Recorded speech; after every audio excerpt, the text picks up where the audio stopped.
Hello everyone and welcome to the ASEN seminar tonight. My name is Joseph Downing. I'm the ASEN Seminar Series Chair for this academic year, and I'll be chairing this seminar tonight. It's part of the 21st Annual ASEN Seminar Series, which this year is looking at nation building for the 21st century, reflections on the impact of migration, multinationalism and multiculturalism on the nation building project. We have some great speakers lined up for you this year, and tonight we have Professor Charles Tripp from the School of Oriental and African Studies. He's a Professor of Politics with reference to the Middle East in the Department of Politics and International Studies, who received his PhD from the University of London. He has been a Research Associate at the International Institute for Strategic Studies and Assistant Director for the Programme of Strategic and International Security Studies, Graduate Institute of International Studies, Geneva. He's also served as Chairman of the Near and Middle East Studies Department at SOAS and Head of the Department of Politics at SOAS as well. He's published many well-known books on the Middle East, including Egypt under Mubarak, Iran-Saudi Arabia Relations, Islam and the Moral Economy, The Challenges of Capitalism, and perhaps his best-known work, A History of Iraq. Thanks. He's here tonight to talk to us about the fascinating issue of the problems of multinationalism and nation-building post-regime change in Iraq. He'll give his presentation, then we'll have some time for questions and answers afterwards. And also we have a small reception, so please don't rush off.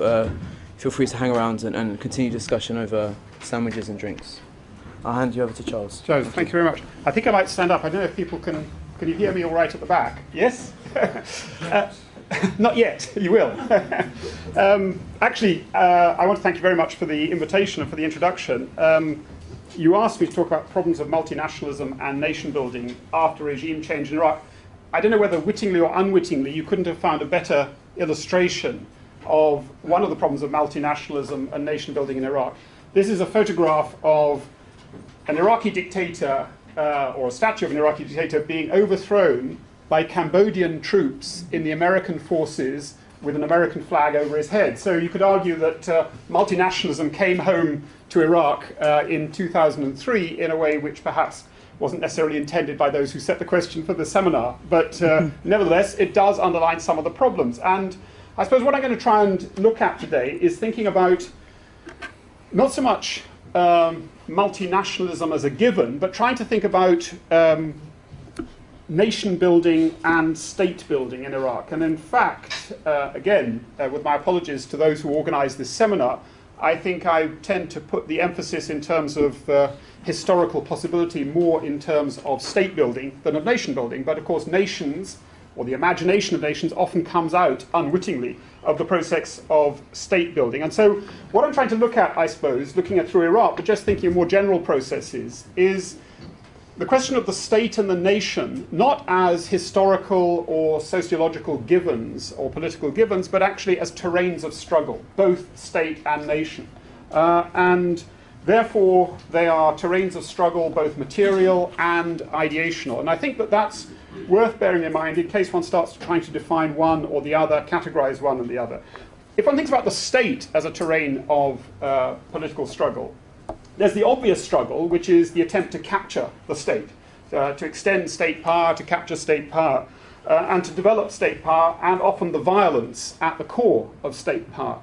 But one could also argue there's another kind of struggle which is always going on to define any given state in any situation, which is defining the boundaries of the state, both, or not necessarily even, the territorial boundaries of the state, but the boundaries of the state and its associated society, the boundaries between private and public, the boundaries and the nature of the power of the state and the power or the rights of the subject. And you can see that that's a struggle that goes on not just in Iraq, but is going on around us even now in debates about what is the British state and how does it define itself. So I think that I would put a lot of emphasis on thinking about how the state has been struggled for and what the outcomes of some of those struggles are before one starts talking about the nation associated with it. But equally, I would argue that the nation is a terrain of contestation as well. In some ways, I often regard the term nation as a label of convenience used to cloak a field of power. It is, in many ways, defining an area and a particular kind of struggle to control the narrative that will define the nation. And it's not so much a thing or even a discourse, but in many senses a field of contestation.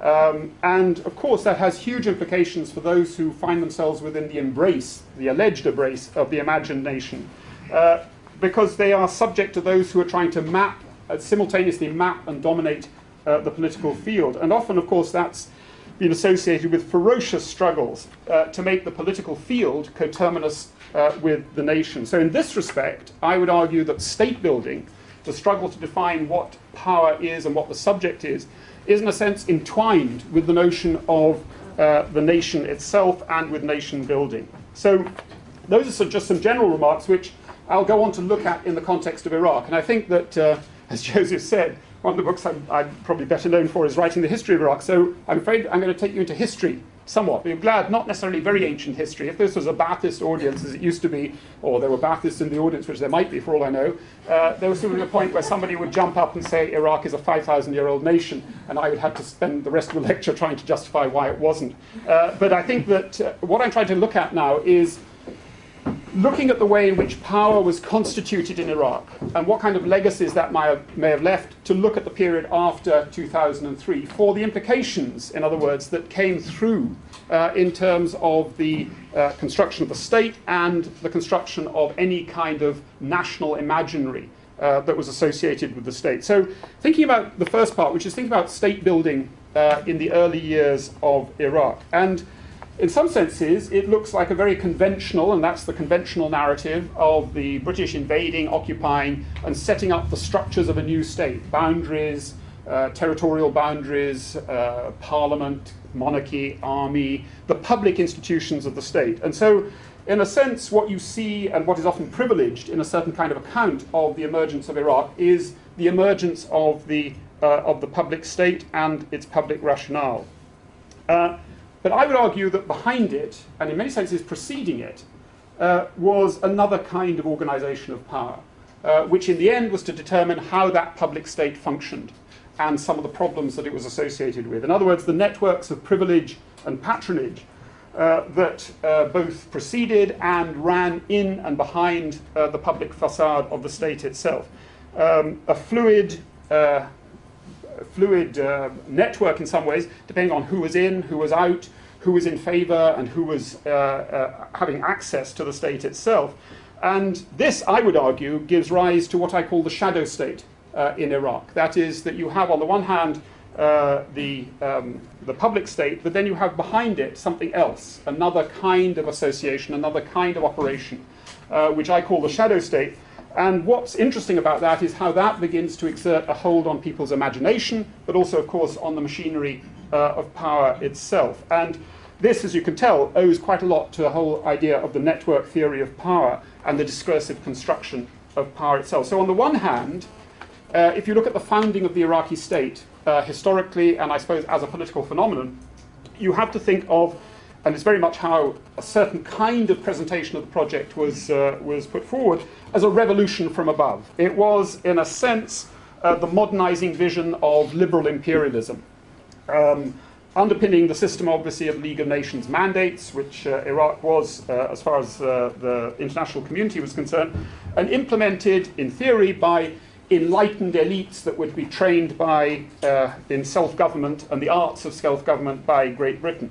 And so Britain drew up, if you like, a model, a pattern of power in the public state, based on the ideal of a parliamentary democracy and a constitutional monarchy, operating according to the so-called Westminster model that the British loudly proclaimed they were seeking to achieve in Iraq, to permit precisely national self-determination. The notion that the nation of Iraq would emerge out of a process of the parliamentary system, the representative system, and the constitutional monarchy, that this would begin to create something that one would think of as the Iraqi nation. So one can see how already the British were apparently laying down the lines of how it was that the narrative of the Iraqi nation was to be formed. But equally, it was to be formed not simply through the institutions of governance, but also by the civil rights for all Iraqis and the guaranteed collective rights of recognized minorities in Iraq itself, usually defined in either religious or in linguistic terms. So in many senses, that was the claim, the rationale of the British occupation of Iraq. And that was, of course, what they were mandated to do under the League of Nations. It was to create a new nation on the basis of a new state, and the revolution from above was supposed to create the state framework in which this new nation begins to take on a sense of and a possibility of self-determination. But of course, the British were undertaking something else at the same time. They were proclaiming and achieving the measures that would be associated with the establishment of the public state, but on the other hand, one has to look at the procedures by which they mediated and they handled power in Iraq under the occupation. The whole system was being operated by British political officers who had what you might politely call a weak attachment to democracy and democratic principles. But they had very strong views on how order should be maintained. So in a sense, they were also had very strong and, if you like, imperially constituted views on how you maintain order in a so-called traditional society. How to look to traditional leaders of defined communities based on, frankly, ruthless experiences that the British had had in other parts of the empire. They brought that lesson to Iraq. So there was, in a sense, an ambiguity, even a schizophrenia, about what the British were trying to achieve in Iraq. On the one hand, creating this new framework of a public state that would create the basis of national self-determination and civil rights for the Iraqi people, but on the other hand, creating and using the networks of power that they thought would be more conducive to the kind of order that they believed was in the interest of the empire, and to some extent congenial to their own views and also to their own prejudices. I mean, one of the things that, again, comes out of the writings of British colonial officers serving in Iraq, in a sense, the worst people you could possibly imagine in charge of trying to set up a free or a democratic society, is, of course, the colonial prejudices about the capacities of the Iraqis. So on the one hand, they were setting up this state, but on the other hand, they didn't think the Iraqis have a hope in hell in trying to organize it. And when they talk about the Iraqis, they usually talk about Arabs, Kurds, Persians, and Turks. They don't really talk about Iraqis themselves. So a whole wave of, if you like, colonial prejudice about the inability and the incapacity of these local peoples to really get the hang of a modern and a democratic state and to make democratic institutions work. And this is what I would call the infantilism of colonialism. In a sense, infantilizing the people for whom they're in charge. And one of the things one sees through that very quickly is that when, of course, quite understandably, the Iraqis began to object that somehow the real power wasn't working quite as the British claimed they were trying to establish and trying to stand up for their rights, then you had these very waspish comments by British colonial officers that all the Iraqis become a nation of effendis, and they said this is a whole nation of lawyers in a very sort of petulant and bad-tempered way. In other words, as soon as the Iraqis start to stand up for their rights within the notion of the public state, the British dismissed them as troublemakers, lawyers, and people not worth taking consideration of. So you have this strange implementation of what I call the dual state in Iraq. On the one hand, the public state, but on the other, much more effective in terms of the dispensation of power and the mediation of power, the shadow state behind it. So for the Iraqis, of course, were perfectly well aware that this strange thing was happening, and they had a very delicate phrase to express it, which was the peculiar situation. The peculiar situation was supposed to represent, on the one hand, the public facade of power, parliaments, elections, and so on, but behind it, a structure of power that owed nothing to the public institutions of the Iraqi state and was dependent upon British-supported networks of association, of relation, of family, and local communities and notables accountable to Great Britain and not to the Iraqi people. So, in a sense, the Iraqis could see exactly what was happening and often wrote about it quite interestingly and amusedly, in a sense.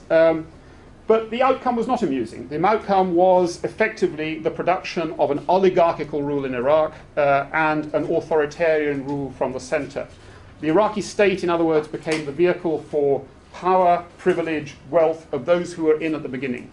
The state servants, the army officers, the Hashemite court, the new men of the Iraqi state, who made sure that in many senses their story, their narrative of what the Iraqi state was and what Iraqi identity was to be about was to be the key narrative that determined people's political future. And the importance of that is that when you look at the organization of the shadow state, when you look at the organization of power from the shadow state, it's far from being, in a sense, something that is universally accessible to all Iraqis. Far from it. It instituted, I would say, a very ferocious system of inclusion and exclusion on which power was to be determined within Iraq itself. And some of the excluded from the narrative of the Iraqi nation and the power of the Iraqi state were, for instance, the Kurds. The Kurds were simply excluded. They were troublesome, they had to be separately administered, they were seen to be, in a sense, a remote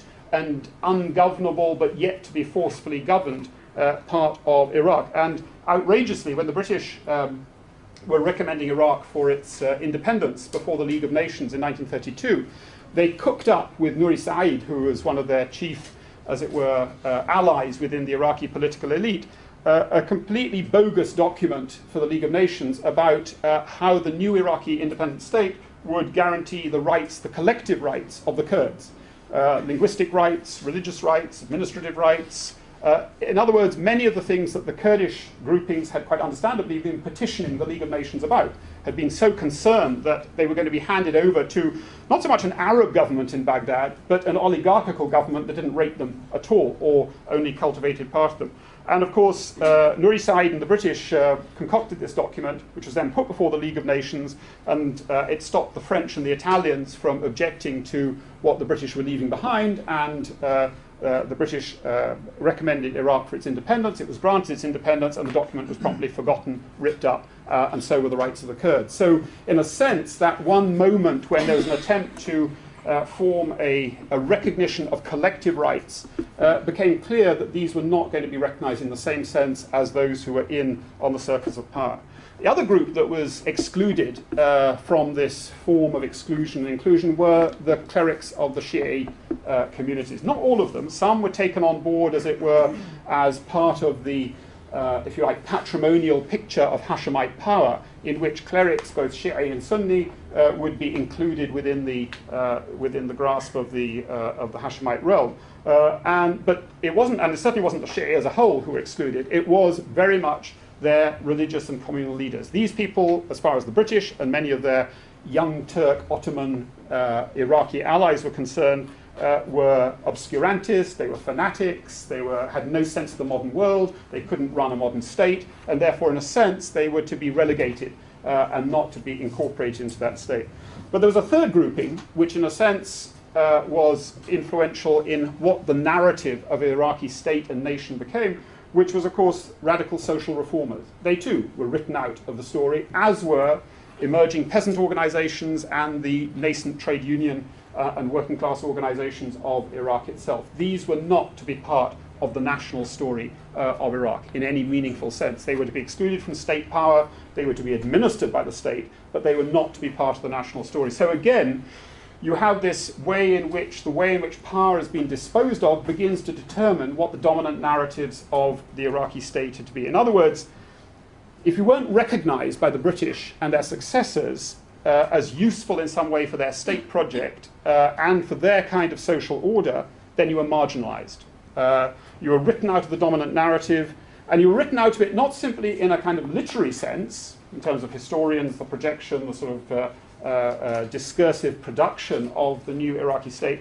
You were written out of it because you had very distinctive treatment by the two methods of sanctions which the Iraqi oligarchical governments used very freely to boost their power. One was violence, in terms of the use of the Iraqi armed forces to conquer the provinces and to eliminate troublesome marginal communities, or at least their troublesomeness. And the other was, of course, what worked in terms of the early part of the state, which was the distribution of land. You were not to be assigned economic resources in terms of land, and then eventually in terms of oil revenues, if you were to be marginalized and written out of the Iraqi national story in most important respects. So you have this conjunction, if you like, of a state structure emerging, as I said, a dual state structure emerging, in which public power, public rationale is the facade for another kind of much more ruthless, one could say, a much more exclusive form of power behind it. So I would argue that when you look at the foundation of the Iraqi state, and of course it was carried on long after the British left by the allies of the British at the time and by many of the people who wanted to get the British out, and in a sense reproduced in one form or another.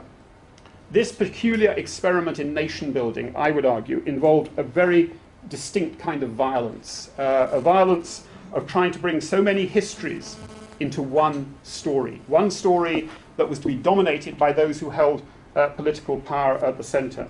And so therefore I would argue that if you look at that brief summation of the founding of the Iraqi state, one has to think about the way in which it confirms the view that the nation is a terrain of ideological struggle, the idea of the nation and the reality of the nation, reflecting and in some ways following the struggle to define the political field and through the organisation and the deployment of state power. So in other words, these are three processes and three ideas strongly intertwined.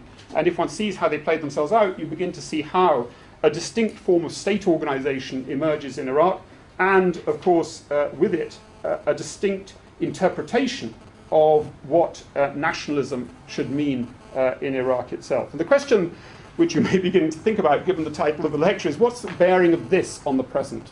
Well, I would argue that what one is seen in Iraq under the occupation of the American-led forces and under the Ba'ath before them was the survival of the dual state. In other words, that the dual state that the British founded in many senses reproduced itself, was a very congenial space in which certain kinds of people and interests developed themselves, and through the force of various factors which I'll talk about, began to, in a sense, entrench itself in one form or another. So if you look at the period from, say, 1990 to 2003, the period of the punitive sanctions imposed upon Iraq, one of the key ironic effects of those sanctions was, of course, that it weakened the public state of Iraq. In fact, it virtually finished it off. The things that were most vulnerable to the sanctions regime were communications, health, the public institutions of the state, education, all the facets of the public state that, in a sense, had been built up to a certain point, but they were the ones which were going to be undermined by the sanctions regime. Ironically, the sanctions regime strengthened the shadow state. That is, it strengthened the people who were clustered around Saddam Hussein, his networks of opportunists, family, associates of one form or another, and it, in a sense, reinforced their hold and their power over the Iraqi people.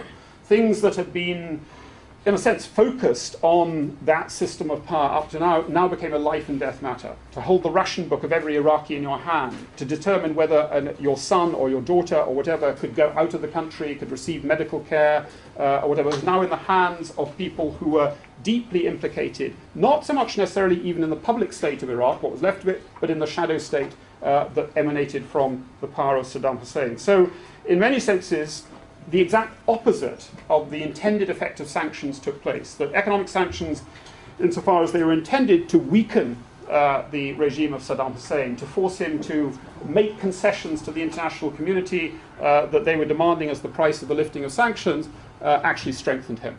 It destroyed Iraq, but it strengthened Saddam Hussein. So in many senses, it was some would say, the apotheosis of that organization of power. Since 2003, one has to think, well, what is the fate of the dual state since 2003? What happened to this shadow state, this network, when exactly Saddam Hussein was overthrown and the Allied forces entered Baghdad and occupied it? So two things became apparent quite soon. One was, of course, that elements of Saddam Hussein's shadow state were alive and well and working in local guise. They weren't a state gathered around Saddam Hussein anymore, but they were effectively the networks which he had often deployed and used and which people had created, sometimes to survive the attentions of some of his own close kin. They were not dissolved. They were, in a sense, very much part of certain forms of organization within Iraq itself. But at the same time, what was obviously apparent in the sense of trying to re-establish a new principle of order in Iraq was that new networks were beginning to colonize the state machinery as it was being rebuilt in the new ministries, in the state agencies, and so on.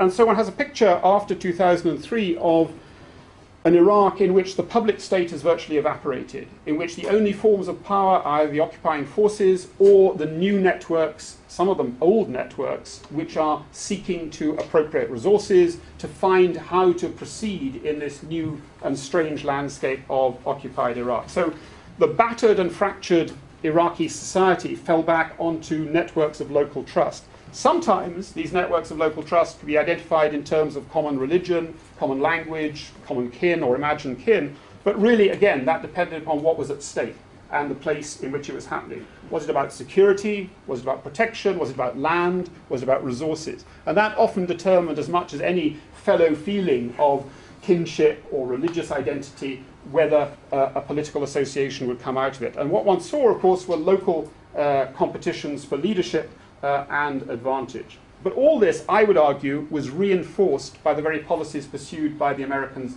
and by the British. That, in a sense, the British, having in 1920-21 set the shadow state, or the dual state, if you like, the public state and the shadow state, off to a good start, one could argue that in 2003-04, the Americans and the British, in their own rather more modest form in the South, tried the same thing out. In other words, what you saw characteristic of the invasion, the occupation, certainly much of the public rationale of the occupation, the overthrow of tyranny, the democratic mission to re-establish Iraqi politics on a new foundation, to remove the one constraint, it was often argued, that prevented Iraqis from flowering as liberal Democrats was, of course, the removal of the tyranny of Saddam Hussein and the Ba'ath Party as well, to produce effectively a liberal democratic politics. So you had that as very much the public rationale. And even, one could argue, to be fair, people, well-meaning people, trying to implement that in one form or another, looking for forms of representation, forms of, as it were, reconstitution of the public state, not simply as a mechanism of public administration, although there's an element of that too, clearly, but also as a new kind of definition of the politics of Iraq. A recognition, one might think, that if Iraqi politics was to set off in a new direction, then, in a sense, the things that had been simply mouthed under the British administration of all those years ago now had to be implemented. There had to be a truly representative framework of power in which the Iraqis could operate and therefore possibly create the possibilities of a new future. But frankly, the Americans and to some extent the British did not make it easy. On the contrary, one could argue that they may have mouthed the words of a democratic, liberal democratic society, but they acted as the champions of the patrimonial state.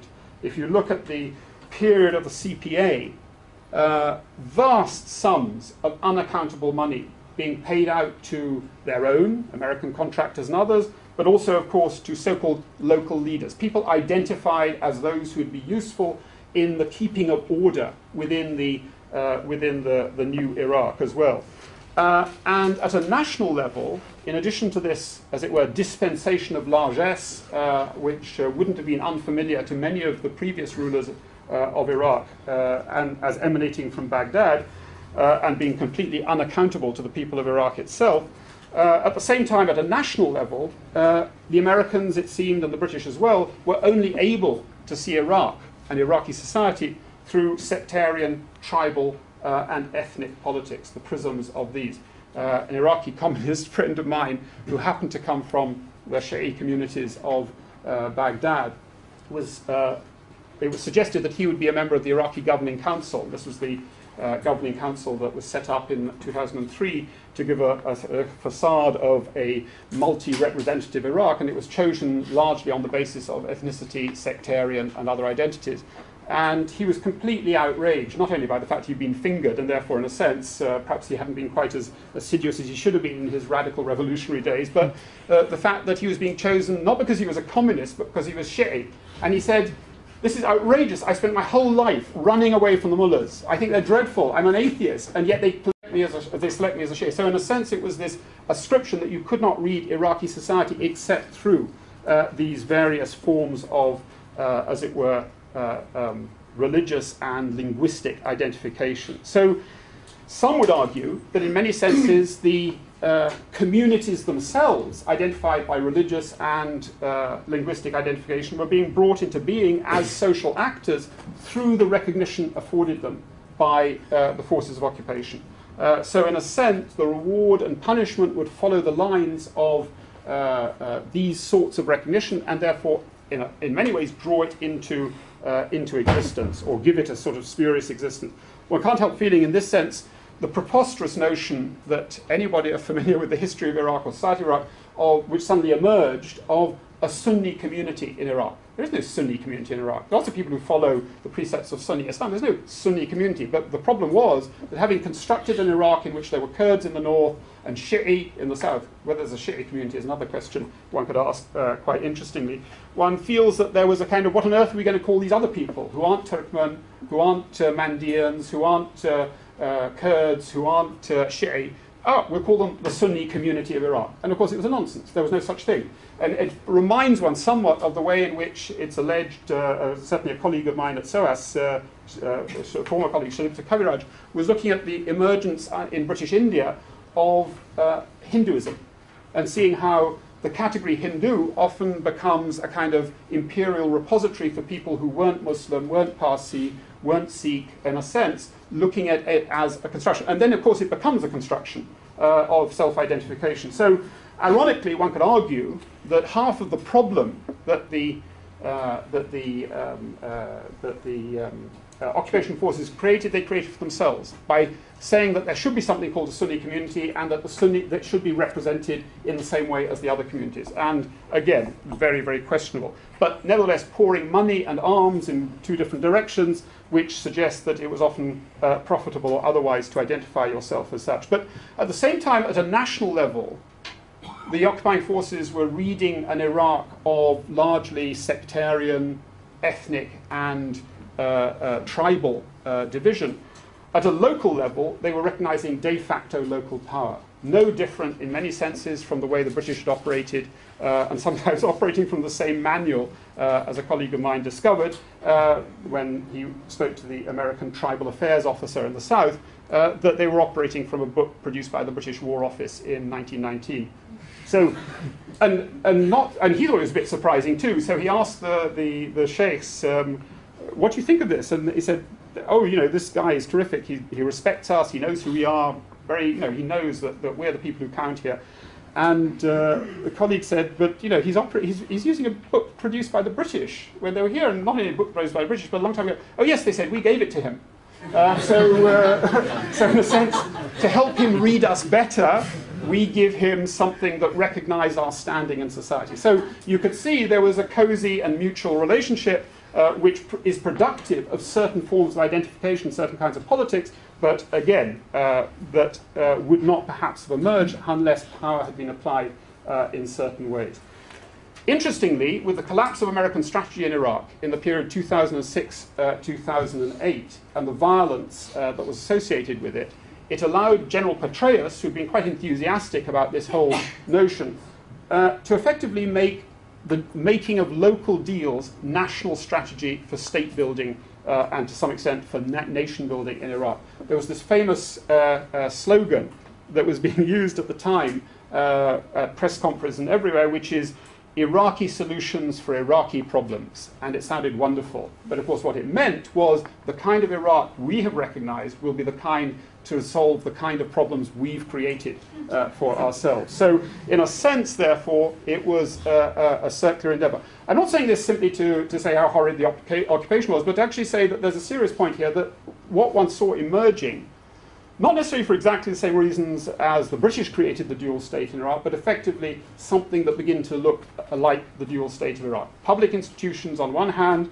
being built up, a new bureaucracy, a new administration, a new armed forces, a parliament, elections, and so on, and behind it a network of people who had, in a sense, very good connections with the sources of power and the sources of resources and the sources of violent sanction.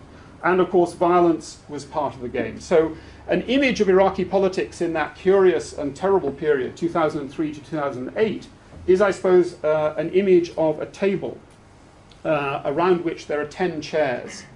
And in the middle of the table is a huge fund of potential, anyway, of oil revenues. And you have 20 people killing each other to sit at those chairs.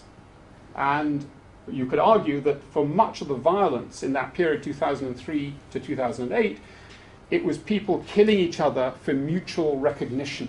In other words, to be recognized as somebody entitled to sit at that table and eventually to share in the money in the center. State power and oil revenues were at stake, and a notion that only a limited number of people could share in it, and those needed to be recognized by the other members of the limited number of people. A wonderful recipe for the reconstitution of oligarchical power. So how does this fare in the more recent period? That is the period since 2008, which one could argue, and I would characterize the period in the last couple of years, is the period of the re-emergence of the central state in Iraq and the use of armed force to make that credible. What one sees, in other words, from effectively 2008 onwards, is how a weak central government, headed by al-Maliki, supported by the Americans, begins to fight back, begins to reassert the control of the central state in various parts of Iraq. And it was fairly straightforward in the sense that al-Maliki is by no means a federalist. On the contrary, his image of a strong Iraq is a strong central state. You have made concessions in some areas, but generally that notion of a believer in strong central government, boosted by both the US government and, of course, by those who wanted to ensure the exploitation of the oil revenues of Iraq, including his own allies. Somebody who believed, therefore, in the need to reassert the power of the central state across different parts of Iraq, but who at the same time was beginning to organize his own shadow state of networks within, between, and behind the public institutions of the state itself. And one sees this in the way he treated some of his nominal allies in government, trying to shift their people out of the Ministry of Interior, their people out of the Ministry of Defense, and of course the old model of the proliferating intelligence services of Iraq itself, two of which begin to take their orders from the Prime Minister's office, and so much so that the identity of those serving it begins to be closely associated with the provincial origins of al-Maliki himself. They begin to be called the Awlad al-Hindiya, that is the area of Iraq from which he comes, the lads from Hindiya, in a sense falling back on an old idiom, which was in a state where public allegiances are suspect, where ideological preferences are not necessarily a guide to loyalty and possibility. What do you fall back on? You fall back on those you trust in some other way because they expect something of you and you expect something of them in return. And in some cases, and certainly in the case of one particular grouping, it had to do with people who now expected, now that their man was in the presidency, that they should have the rewards that went with that in some respect or other. So there's, in a sense, you begin to see the central state is fighting back, the central state is recreated, but it's a central state which already, if you like, in some of its way of operation, has behind it a notion that you don't control things simply by the given chains of command of public office. It didn't stop, of course, al-Maliki from asserting the chains of command. He made great use of his notion of the commander-in-chief and asserted himself through the offices of the commander-in-chief across Iraq itself, controlling and determining who got dismissed, who got promoted, who got shifted around in the armed forces, at the same time, of course, as controlling particular armed forces themselves. The Baghdad Brigade and the Counter-Terror Task Force, some would argue some of the better trained elements of the Iraqi armed forces, were, of course, directly responsible to the Prime Minister's office. So in many ways, the preparing the way was the preparing the way for the assertive use of the armed forces in 2008. And that's the year that I call the reconquest of the provinces of Iraq. It wasn't particularly brilliant, it wasn't flawless, but it certainly reasserted Baghdad's authority and power in many parts of Iraq. The campaign in Mosul, the campaign against Basra, the campaign against Sadr City, the campaign in Bakuba. Again, none of them were completely without problems, but they did, in a sense, allow the vehicle of the public state and of Maliki's control, which were working in tandem, to be able to assert themselves. And one could argue, although it may be an exaggerated way of saying this, that it was also quite an elaborate way of preparing the local elections in 2009.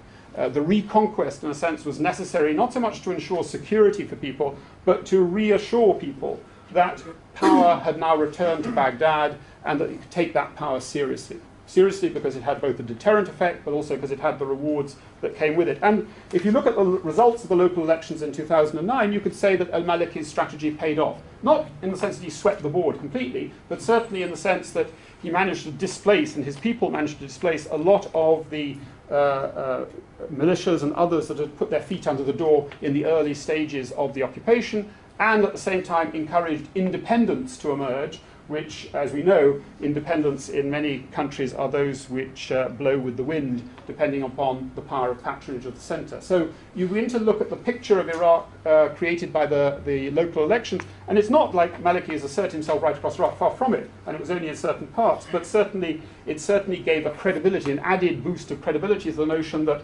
somehow power had returned to the centre. One can argue the national elections that took place earlier this year, in March of this year, produced, again, what could be said to be a far more patchy result than perhaps Maliki had wanted. But actually, one of the things that comes out of it is the extraordinary success of Maliki within that framework. In other words, asserting himself, although he didn't get an overall majority, he didn't come out even as the bloc with the largest single number of seats, but compared to what al-Dawa is and was, and what he had been and was only 3 or 4 years before, and compared to what the power of the Iraqi National Alliance and the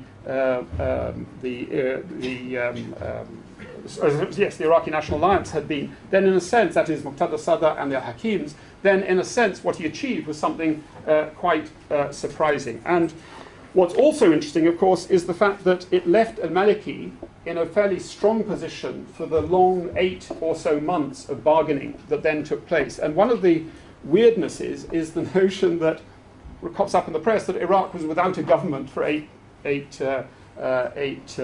months. Of course, it wasn't. It had Maliki. And in a sense, therefore, Maliki was busy. And Maliki's been very busy in all sorts of ways to ensure that in whatever the outcome was to be, and of course it wasn't guaranteed, that he would be very well situated. And the deal that's just been done in November, whereby in theory he is supposed to have brought Iyad Alawi, which was he's the leader of the bloc that won the largest single number of seats, although again by no means an overall majority, into the deal, is by the creation of something that I would say is absolutely characteristic of the whole notion of the dual state. This is creating a body called the National Council for Strategic Policies. In theory, of which Iyad Alawi is to head, which in theory is supposed to be the body that oversees the kinds of things that were making a lot of Iraqis very nervous about the concentration of power in al-Maliki's hands. It's supposed to oversee intelligence, security, national strategy, deployment of the armed forces, and so on. But of course, one knows from 2 indications that that's very unlikely to be the case. Partly that decisions which are to be binding, mandatory, have to be unanimous on the council, which is going to be a bit of a problem if Iyad Alawi tries to move them in some direction or other. And also the notion that that isn't necessarily or at all going to be the place where power is deposited, in the sense that you create an organization, an institution, precisely to divert the appearance of power, and the reality of power flows along different lines. So to come to a conclusion, therefore, and think a bit about what this means for the state, but also therefore for the nation, and if not so much multinationalism, then therefore what the narrative of the Iraqi nation might be and nation building in Iraq, I think that one has to think a bit about the resilience of the dual state and the fate of nation building in the Iraqi context. And there are, I suppose, 3 major areas that could give one some cause for concern, not just if one were an Iraqi thinking about whether the promises of the public state, the parliamentary republic, will actually be realized in the near future, though that will come into it as well, but also thinking what kind of national community emerges out of this sort of powerful discourse of state building and dual state building at that. The first is the concern that many have expressed in Iraq and elsewhere about the political impact of military developments, the kind of way in which this particular institution of the public state has been rebuilt, and therefore what it has also been used for and what it might be used for. And people who have got more experience in this than I have talk about a curious feeling of schizophrenia amongst certain members of the Iraqi officer corps. A feeling of schizophrenia in the sense that on the one hand, they are part of a reconstituted army, professionally trained, re-equipped by the Americans, in which people are promoted on the basis of merit.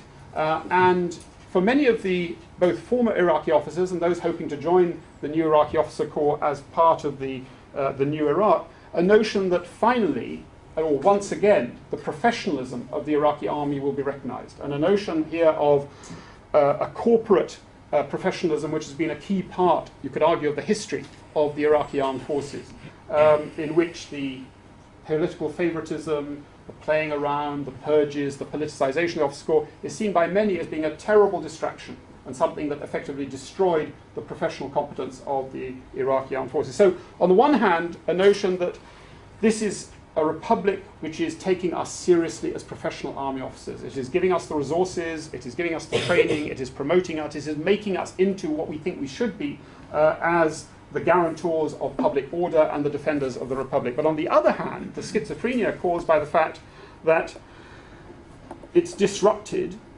this promotion on the basis of merit, by favoritism, by a knowledge that you have to be careful about whom you know and how you shine.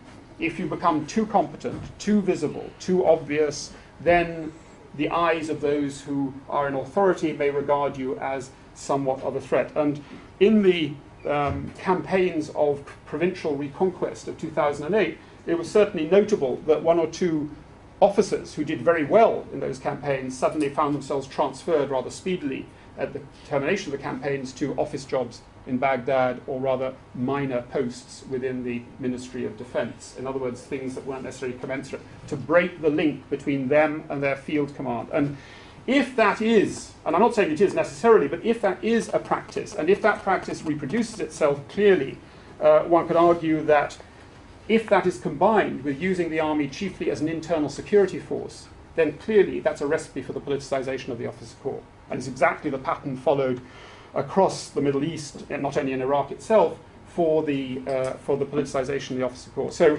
that's why Iraqi friends joked at the fact that the Chief of Staff of the Iraqi Armed Forces earlier this year, when the Americans talked about withdrawing or accelerating withdrawal of their forces, he said, no, we're not ready yet. And many of my Iraqi friends took that as a statement saying, we're not ready to take over yet, so you can't go yet. In other words, a notion that the Iraqi army is not yet in a position to assert the role that it should properly play within the politics of the Iraqi state as it watches corruption, transfers, favoritism, politicization unfolding around it. So again, it's not to say that this is a pattern that will inevitably happen, but it is something which in many ways has a real effect on a public institution, an institution of the public state which you could argue could well become an agent in the political shaping of Iraq, with all the fallout of that for what the future of the parliamentary republic would look like. So that's, in a sense, one area, I think. The second area, I think, which is the problem that's arisen in many ways about the very authority of the state itself, the very authority of the public state, and to some extent the authority of the shadow state behind it. And the first and most obvious group of Iraqis who would be very wary of both kinds of state, and are rightly so, are the Kurds. What is their attitude in the future to the authority of the Iraqi state? Not to what they can squeeze out of it, not what deals they can do, but looking at Iraq as a state and looking at Baghdad as the centrality of the state. And whether the Kurdish leaders' views, the Talibanis and others, are in any sense matched or reflected by a new generation of Kurdish young people who don't necessarily see any necessary connection between being Kurdish and being Iraqi. And therefore, in a sense, it's a question which is a generational question, but also to some extent about the record of the Iraqi state in Kurdistan in the future. So I think, again, one has to think about, as far as the authority of the Iraqi state is concerned, is its authority in the northeast corners of Iraq in any sense equivalent to that in the center of Baghdad? The second concern within that about the authority of the state is if you go back to the image of the table and the chairs around it, the 10 chairs, one has to ask, if you look at the present arrangement, have they all found their place? In other words, of the 20 who started out in 2003, have 10 now been marginalised, killed, or whatever? Are the 10 sitting round the table, the ones who feel they should be sitting round the table, do they recognise the others on that table? And the question that one has to ask then is whether they accept the rules of the game. Whether, in a sense, it doesn't occur to people quite soon that actually the pot would be go further if it was shared between 8 people, or between 6 people, or between 4 people. So again, the question of the stability of oligarchy under such conditions is I think, problematic in many ways. I think a third series of concerns within that notion of the authority of the state is something that hasn't much been looked at in the literature on Iraq, because people have been so mesmerized by sectarian and ethnic and tribal things, is class resentments. That is, that if you're establishing an oligarchy on the basis of severe differentials of income and life chances, then how stable can that be in terms of the generation of a class politics in Iraq? Not a class politics that takes the old classical form of a Marxist party speaking for a mobilized working class, but class resentments of oligarchies in one form or other. In other words, the dynamics being quite similar. And one could argue that the Sadrist movement has already reflected an element of that. Of course, they become players, but it is certainly something that has fed into the social power of the Sadrist movement. One could also ask that about the Quran movement in Kurdistan as well. A question not so much of class, but of notion of a resentment of the hold of the oligarchs on the resources of the state and to some extent on the definition of the nation. And one of the problems that, in a sense, awakes one to the problem of the danger this may cause is the apparent continued negligence of much of the political class of the oligarchs of the terrible condition of public life in Iraq. Public services, employment, and in that sense, therefore, and of course the as yet little done or nothing done for the millions of internal and external refugees in Iraq itself. And at the same time, the retention of repressive trade union laws, which somehow survived the purge of Ba'athist legislation. One of the laws that Paul Bremer found so congenial from the Ba'athist period was the law that criminalized trade union activity in public sector industry. And he retained that on the books. He got rid of practically many of the others, but that was a very congenial one because, of course, it was congenial to his notion of private enterprise and a free enterprise Iraq. So, again, a question of, are we seeing similar patterns repeated in the re-establishment of the dual state in Iraq that effectively enforces quite rigorous and some would say quite ferocious forms of exclusion as well as of inclusion? And does that lay a charge for the future? And against this, of course, the vast potential of oil revenues and how that might, of course, reinforce the effect on the structures of patrimonial and oligarchical power. And against this, against the power of violence, against the power of oil revenues, against the entrenchedness of apparently a mutually recognizing oligarchy, what hope is there for a language of rights in Iraq? Potentially, of course, the language of rights is subversive of the whole system. And one could argue that if you look at the Iraqi constitution, if you look at the public rationale of the public state, the language of rights is to be embodied in the practices of the new Republic of Iraq. But there's not much evidence of it at the moment. And so, in a sense, one has to think, in that sense, therefore, of whether that's part of the problem. So one looks, in other words, at whether the way in which the public state is emerging or re-emerging in Iraq is creating already some of the groundwork for a politics of dissent and contention, precisely as people try to monopolize the narrative of the state and thereby monopolize who counts as part of the nation. And the final concern, clearly, is whether Iraqi politics can ever be those of Iraq again, ever. And so what that means, of course, therefore, is whether Iraq as a state is no longer autonomous, but becomes a political field in which others play out their interests, their concerns, and, in a sense, the cultivation of many who are disaffected within the state itself. For instance, can the United States ever deny the importance of Iraq to its own strategic, not simply to its strategic position, but also to its imperial prestige. And so again, much of the notion of why an influence should be maintained, even if they may not be totally certain about how to exert that influence, is this notion of ensuring that somehow it remains within an American sphere of influence. As far as Iran is concerned, clearly again, for historical and all sorts of other reasons, a notion that Iran cannot be uninterested in what happens in Iraq, and nor can it be neglectful of the opportunities presented to, in some sense, play a role within Iraq itself. It's not necessarily what that Iraq role will be. I mean, clearly there are Iranian preoccupations about American presence, about American influence, about American forces, but there's also a preoccupation about what Shi'i power means in Iraq. That is, the curious ambiguity, not even curious, but understandable ambiguity of the Iranian political clerical establishment to the re-emergence of Najaf and Karbala as centers of Shi'i learning. Precisely because for many Iranian clerics, they represent an alternative to the Khamenei, let alone, style of governance in Iran itself. So again, it's not simply that Iran plays a straightforward role, but there is something of concern there, something of concern which may impel different parts of Iranian power to play a role in Iraq. The question of Kurdish autonomy, again, like the Turks, the Iranians have not been above shelling villages in Iraqi Kurdistan to remind the Iraqis not to help the KDPI and the other Iranian Kurdish movements.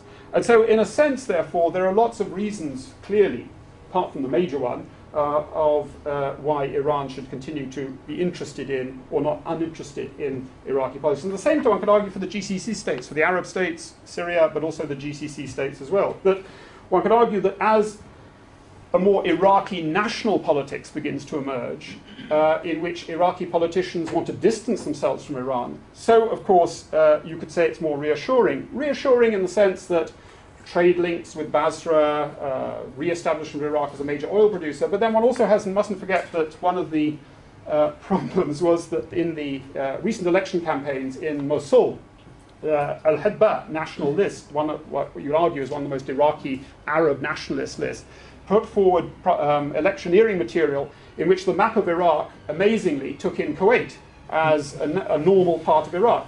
Of course, although it was withdrawn when very many shocked Americans, particularly in Baghdad, said you can't do this, what it showed, of course, was, well, it showed possibly two things. One is that the people drawing up the electioneering material for Al-Hadba saw no problem including Kuwait, since it is part of Iraq, so what's the problem? And the other could suggest that the electorate they were appealing to in Mosul thought there was no problem either. Of course Kuwait's part of Iraq. So in a sense, the more, if you like, nationalist Iraq becomes, the more concerned some in the Gulf must be. And finally, of course, there's the Turkish view of Kurdistan and the peculiar or a very distinctive set of relationships between the Turkish authorities and Turkish investment and the Kurdish regions. Again, not to say that there's military intervention, there may be that, but simply in the scale of investment and the scale of interests, it would be part of it. So again, thinking about the effect of these concerns around Iraq for playing the effect on Iraqi state politics is the effect it has on the national imaginary of Iraq. And one of the great banes of Iraqi history has been the fact that various groups of Iraqis have been seen to be far too preoccupied with what happens in Cairo, in Tehran, in Saudi Arabia, beyond the borders of the Iraqi state, and therefore have become suspect. And clearly, again, insofar as Iraq may be seen as a terrain of struggle for proxy wars or proxy struggles, proxy competitions by people in the neighborhood, then clearly, again, that's something that has to worry people. So it's a predictable outcome in some ways, but it shows the importance, once again, of the link between the development of the state and how it develops and the development of the nation and the national narrative.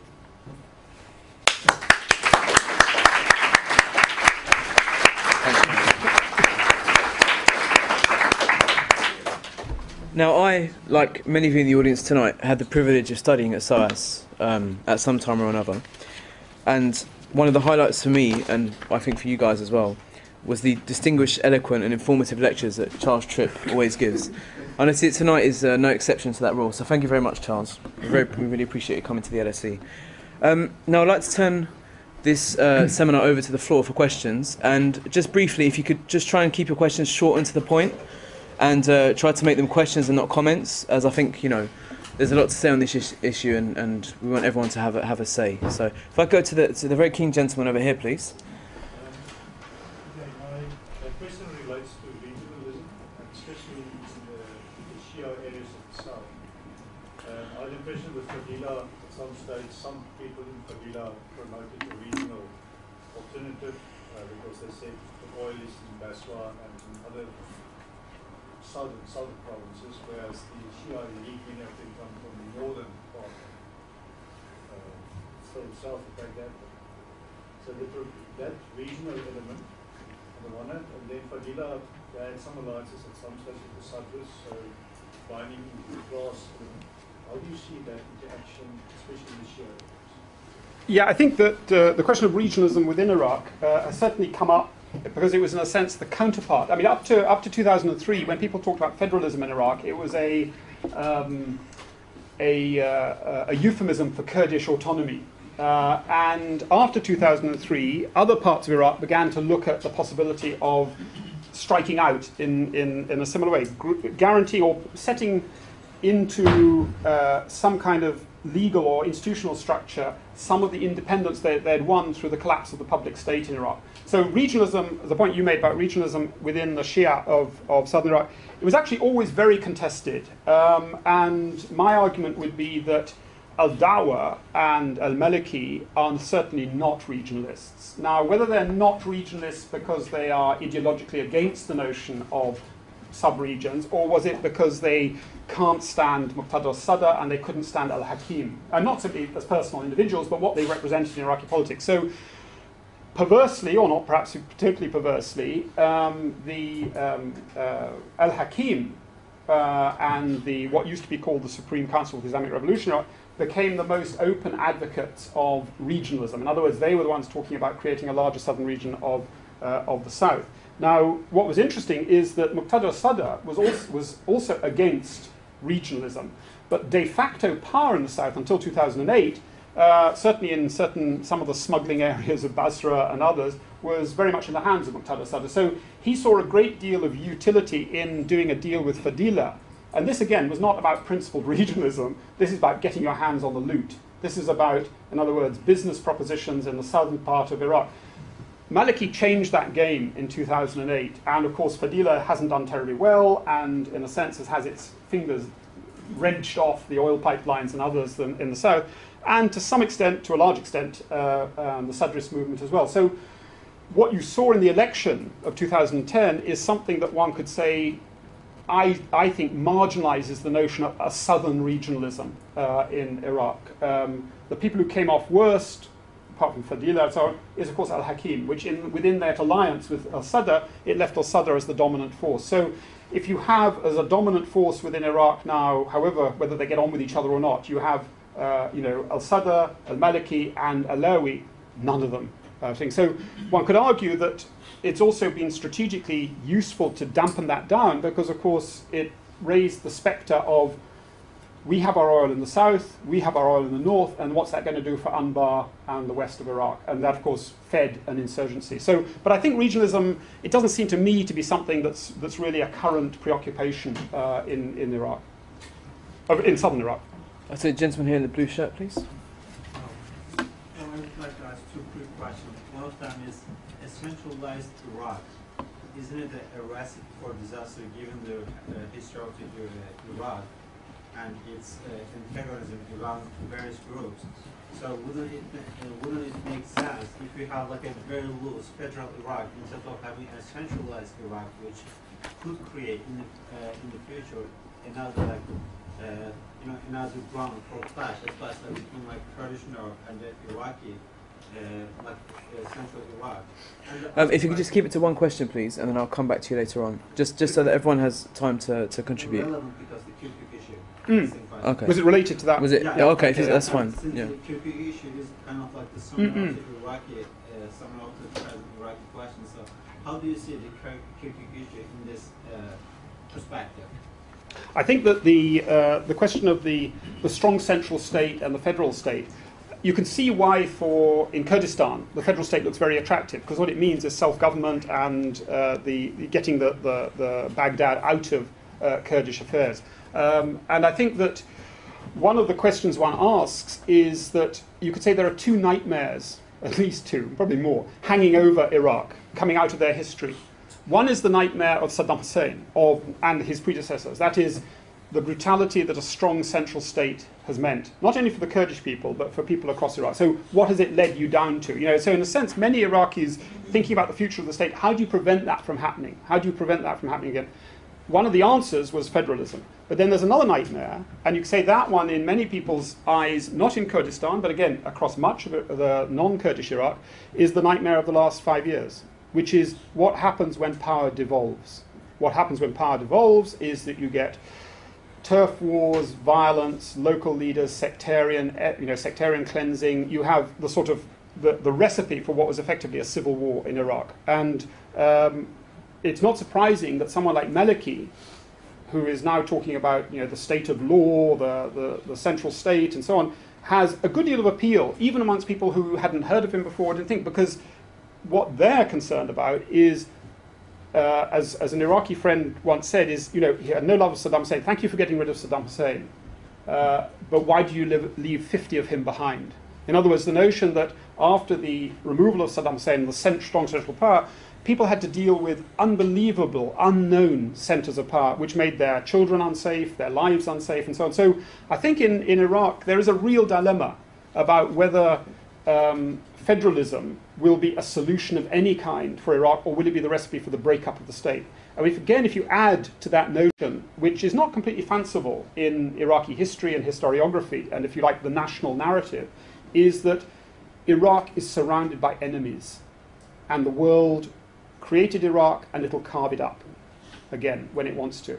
And you've seen that surface in different political fields. So my own feeling is that given that fear, given the concern about what happened when the central state collapsed in Iraq, it's not as if it wipes away what Saddam Hussein did, but it certainly makes many people look for a strong central state. Not an unresponsive central state, but a strong central state again. Except perhaps in Kurdistan, where again, there's an interesting question. And it brings on to the question of Kirkuk, because in that sense, it's precisely the fear of what might happen in Kirkuk that draws many people away from the idea of a federal Iraq. Because the federal Iraq immediately suggests, where do you draw the boundaries of the federal units? And Kirkuk personifies or embodies, in many senses, some of the problems. And some of the problems are not just about greedy Kurdish politicians on one side and ambitious Arab politicians on the other. It's also about the Turkmen. It's about the histories of migration, forced migration, about deportations, resettlements. It goes back into the history of land distribution. Who wants to open all up that again? And in a sense, therefore, it's much more than just about a Kurdish Arab issue or a Kurdish Turkmen issue.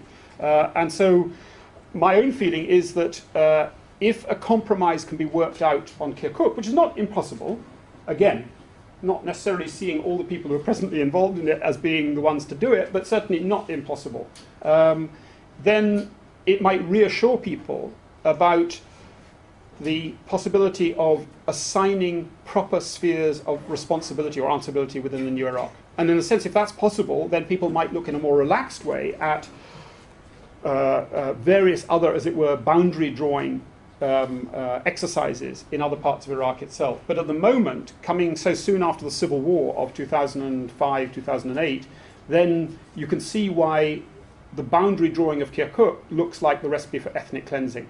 In other words, why attached to that notion of the boundary drawing is the notion that the next move is that, or in order to get the boundary on this side, we've got to chase people out of that village, that suburb. So I think that in the present condition, probably the best answer is effectively what the answer that's been achieved at the moment, which is freeze it, put it on hold. Don't put it at the forefront of all the other issues that need to be dealt with. So my feeling is that it's going to be a kind of a weather vane, a weather gauge of how well the new Iraqi Republic can resolve precisely those problems that go not simply to the composition of Iraq, but as you said, to the fear of what the Iraqi state might become. Excellent, thank you. If I can go to the gentleman over here, please. Yes, when we say Kurdish people of Kurdistan, this part of Iran, Kurdistan of Iraq is a part of big Kurdistan, and Kurdish people is the victim of Lausanne Treaty. And before Lausanne Treaty, there was Siva Treaty. And Siva Treaty was they drew a map of big Kurdistan. So, what can British government do for Kurdish people after this big mistakes? How can they correct them? What can they do? What should they do? What can they do is probably what they did in 1931, which is basically wash their hands of it. Frankly, I mean, in a sense, that's part of it. That even a more immediate concern of the Kurdish people, which was, what did the British government do in 1988? What did they do in 1989 during the Anfal? What did the American government do? And in a sense, they only started to do something when the massive number of Kurdish refugees in 1991 poured out not simply across the Turkish border, but into the arms of the waiting television cameras. So suddenly, something that had seemed like a defeat, a victory, the removal of the Iraqi army from Kuwait, suddenly looked like a humiliating defeat, because it was so obvious that the British and the Americans had done nothing to protect the Iraqi people in the north or the south, but of course that wasn't filmed, and so in a sense they didn't get that protection. So my feeling is, unfortunately, one could argue in terms of the ethics of international politics, that the British government will feel absolutely no obligation to do anything about Lausanne, 1947 in Palestine, partition in India, these whole, if you start unraveling the imperial history, you can tell that the British government will be preoccupied, and Tony Blair thought he was right just by saying sorry. And of course, I don't think the Kurdish people would think that was very satisfactory, but realistically, what can be done? I think that in many senses, as far as what's realistically possible in terms of power politics, I don't think the British government comes into it at all. I think they're completely out of it. But one could argue that one of the interesting relationships will be the emerging relationship between Turkey and Kurdistan. And that seems to be quite interesting, because you could argue that up to about 1995, the relationship between Turkey and Kurdistan, Iraqi Kurdistan rather, was largely that of security. In other words, military bombardment, invasion, incursion, and so on. Yeah, exactly. So all the time. What's interesting is that it seems to be a very deliberate strategy of the Kurdish leadership in Iraq is to establish economic links with Turkey. So in other words, they weren't just dealing with the military security elite, they were dealing with an emerging economic elite in Turkey. And one could argue the shift in Turkish politics has taken place to some degree, with the power of the civilian against the military, the question of whether the military has all its own way in southeastern Anatolia. And with it, there's been this extraordinary Turkish investment in Kurdistan. I haven't been to Kurdistan recently, but people talk about going there and seeing it's Kurdish construction companies, Kurdish consumer goods, the Kurdish economic presence. And what is less visible is the economic presence of the Talabani family and the Barzani family in investment in Turkey. So in a sense, they are part of the same group. So and one could say that's cynical and it's feathering their nest. Well, it may be, but it's also a way of, I think, in which the Iraqi Kurds have realized that they can never rely on the British, the Americans, these remote powers who will pull the rug from under them at the drop of a hat. What they've got to deal with are their neighbors. And the most powerful neighbor, in many senses at the moment, far more powerful than Baghdad, is the Turkish Republic. And so to cultivate that kind of relationship may also, who knows, have an effect on the Kurds' relationship with the government within Turkey, the Turkish Republic itself. So I think it's much more a kind of a regional, local solution emerging out of that than something where you look at Kurdish history and you think, why rely on any of these outside powers? Because they say one thing, they do something, and then they let you down. And in a sense, it's a very bitter series of experiences for the Kurds of Iraq and elsewhere too. Excellent, great. I'll take the lady here, please.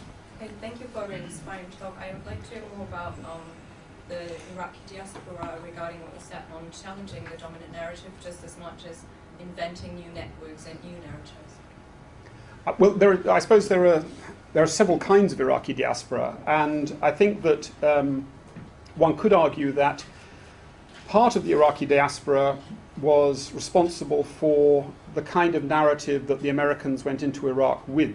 If you think of Al-Hakim or Chalabi and others, the people that were suggesting that Iraq had been ruled by a Sunni minority crushing a Shia majority. In other words, it was very much in the interest of a certain part of the Iraqi diaspora to portray Iraq as South Africa, whites ruling a majority of blacks. And in a sense, the Sunnis were the whites and the Shia majority were the blacks. And so it accorded very much with a sense of majoritarian rule and possibility. I'm not saying that was by any means all of them, but certainly it gave a narrative power to Rumsfeld and Bush and the others when concocting a reason to invade and occupy Iraq. But of course, there are other features of the Iraqi diaspora which I think are much less articulate, in a sense, much less plugged into Western foreign power, which is, you think of the, 2, even 3 million refugees outside Iraq now. People forced out during the Civil War, as well as people, of course, who've left before as well. And for them, I think they challenge the dominant Iraqi narrative in quite an interesting way, which is that, just as one could argue one of the tests for the new Iraqi Republic was about how you draw the internal boundaries, one of the tests for the new Iraqi Republic was how you make provision for the return of refugees. And the return of refugees is absolutely fraught because, as you know, many people fled and they were forced out or intimidated out, or they feared to be where they were, both internal refugees and external refugees. And their houses are now being squatted in, occupied. So it opens up a whole series of questions about whether an Iraqi government made up of some of the groups that were responsible for the refugee problem, are they in a position to resolve that problem? And it's a problem, it seems to be a key question which will challenge the Iraqi dominant narrative in two ways. One is that it challenges the question about whether the Iraqi government is really for all its people. So in other words, are these people being looked at as Iraqi citizens, or are they being looked at as returning Sunnis, returning Shi'i, returning Christians, returning whatever? So there is a sense in which that part of it. The other part of it is it tests the narrative in the way that I talked about, is that as far as the dominant narrative of the Iraqi state as reproduced by its government is concerned, is it still blind to people it does not consider worthy of attention? In other words, the underclass, the lower class, the refugees, the powerless, the voiceless. In a sense, it'll be one of the great moral tests, I think, of the Iraqi Republic to see whether it not only formally treats all Iraqis as equal citizens, but whether it actually makes provision for them. And frankly, on record so far, it's not very encouraging. But who knows? I mean, it might change. So I think you have, it's two ways in which it strikes me that that kind of diaspora is actually going to be, it's not to say they're organised or it's a militant force that's going to return, but how it deals with it will tell you quite a lot about the Iraqi Republic and the new formation of what it really means to be a member of the Iraqi nation, if such a thing takes on credibility. Excellent. I'll take the young lady over here, please. The two nightmares that we just talked about seem to be not only a nightmare for Iraqis, but also for the occupying powers and also Iraqi neighbors, Iraq's neighbors.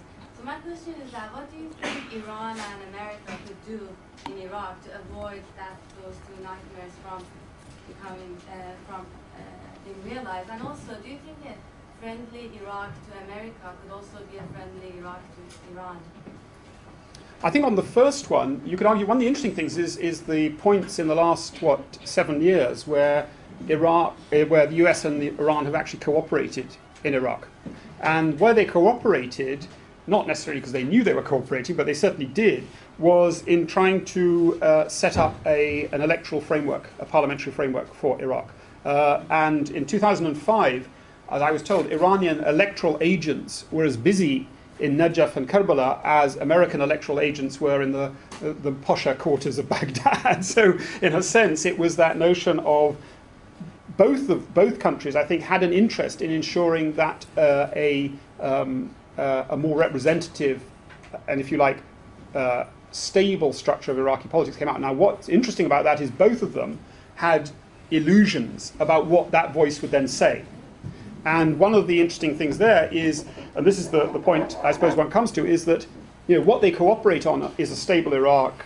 I think they could cooperate on that. The notion that an Iraqi government should come out, which isn't constantly being threatened either by military coups or whatever.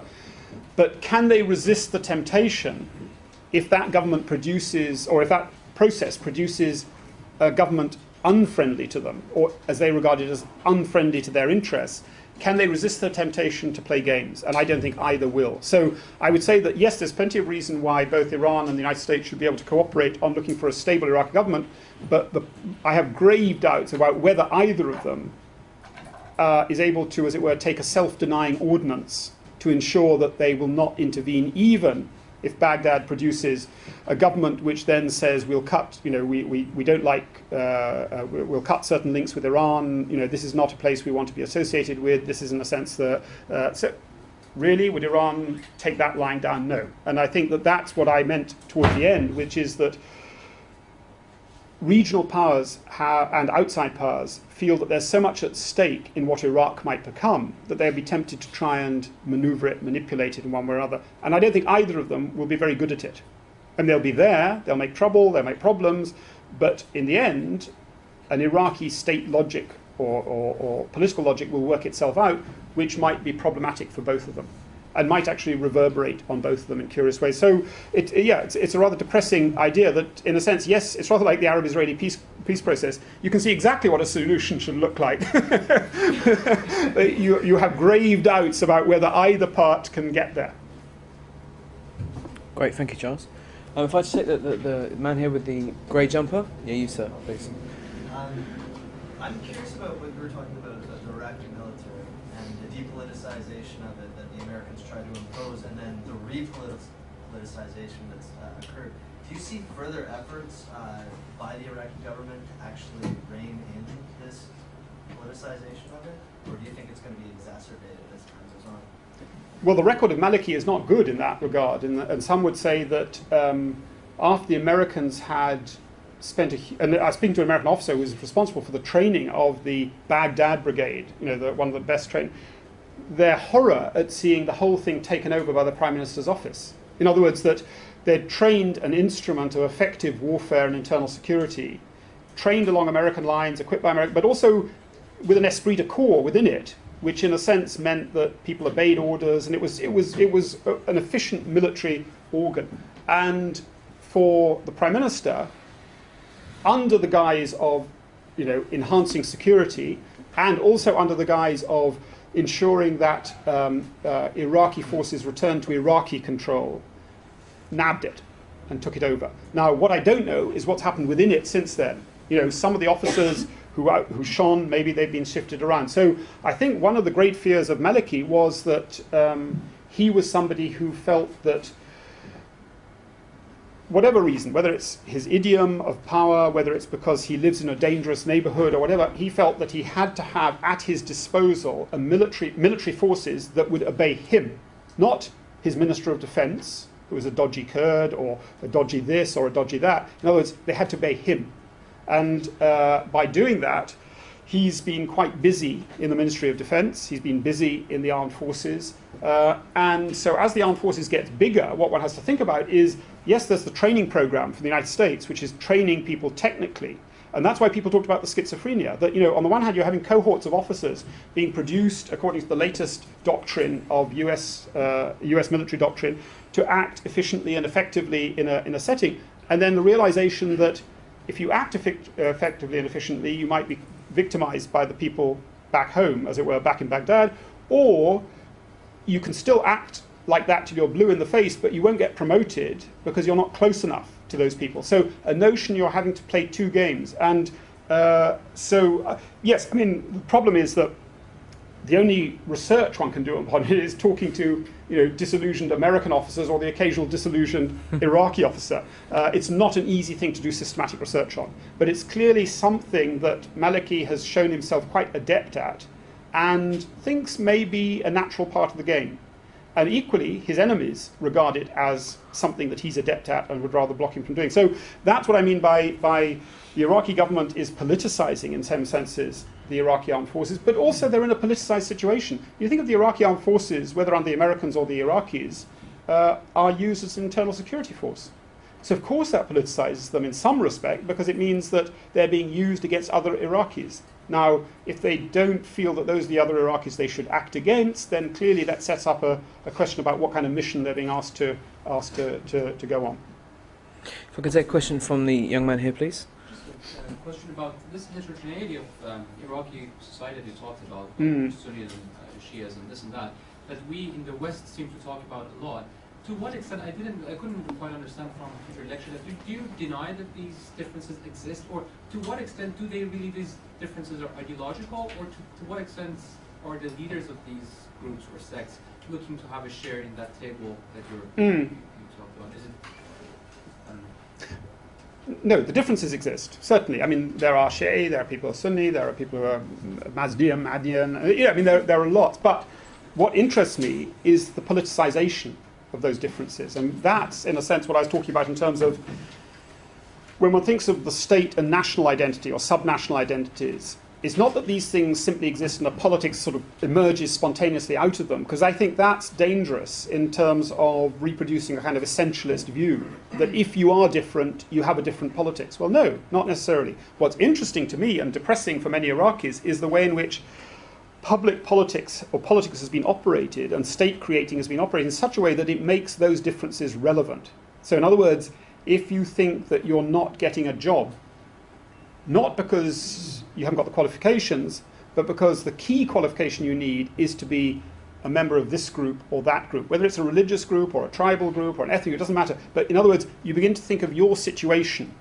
as being due to somebody ascribing an identity which you may have been aware of, but it didn't seem to you to be part of your existence. You may have married somebody from another group altogether. So again, one of the things one has to think about is what is it that the way the British created the state did to sharpen and politicize ethnic, religious and tribal division. And I would say that a great deal. And I suppose not just the British, but their successors. So Saddam Hussein, although I would deny this whole notion of a Sunni minority oppressing a Shia majority, it's certainly true that under Saddam Hussein, two things reinforced this politicization of difference. One was the notion that he worked on a very discriminating regime. It didn't discriminate against people because they were Shi'i or Kurdish or Sunni. He was discriminating against everyone if they weren't close to him.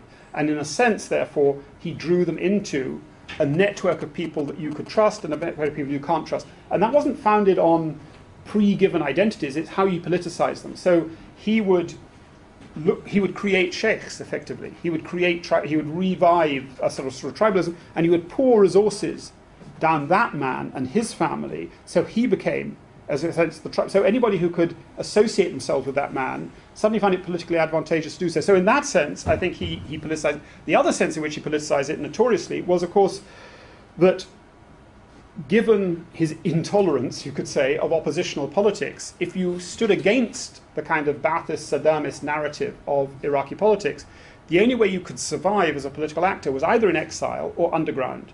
And underground in Iraq often meant to be able to rely on, as it were, familial loyalties of place, and often those overlap with loyalties of kin, sect, and tribe. So by the time Saddam goes, the only visible parties on the horizon were based upon ethnicity or based upon sectarian identity. And that's why, of course, there was no no Sunni community, because they, in a sense, had far more divisions to be concerned about than simply being Sunni. And suddenly they were being told, where are the Sunni representatives? What could be ridiculous? It was a sense that something that the Shia, you could say, had long been aware of. The Kurds had long been aware of, not because they were Kurdish and Shi'i, but because the state, in the way it was constructed, ever since the British and perhaps before, had made sure that those identities were politicized. Sunni not. So in a sense, there was no Sunni politics in Iraq. Of course, there was an Islamist party, there was a Muslim Brotherhood, but there were lots of other kinds of politics. And that's what I meant by looking at the way in which the state politicizes and therefore makes politically relevant difference. It's not because the difference exists, it doesn't exist, and they invent it. Difference exists, they use it, and then it politicizes it in a certain way. Excellent. Thank you very much, Professor Tripp, for answering questions tonight. Thanks very much.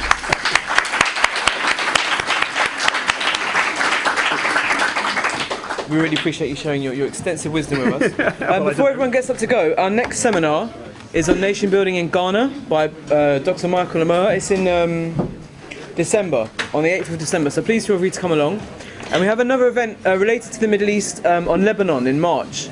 So please pick up a schedule for our seminar series and feel feel free to come along. And don't go yet, there's a small reception that needs to be worked through. So please make use of it. You've got the budget, you might as well drink it. Well, yeah, that's it, exactly, definitely. So any help is greatly received. Thank you.